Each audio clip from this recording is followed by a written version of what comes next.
den ho apa thiên thil go atam le ivi nu le pa na simin ana le kom han eden ho no ma chun ilong sin le kingai lu to geling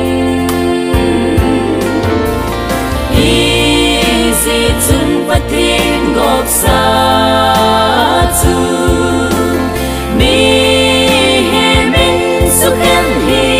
hen mai chama na kitip na lon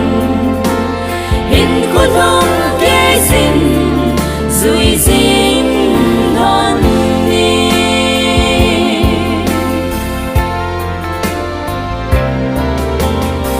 thiên thil gun bang iteni chunga nu le pa hi ding in zang gok na king the achang han tai tu nin mai cha ma hin in lai dam sum ha cheng khom ding in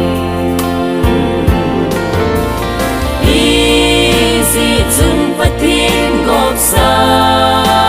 chu mi hemin sukan hi hen mai chama na kitip na lon hin ko thong ke sin zui zing non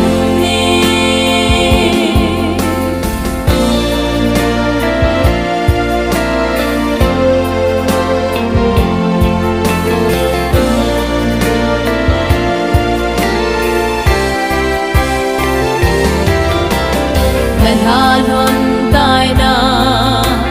sa da con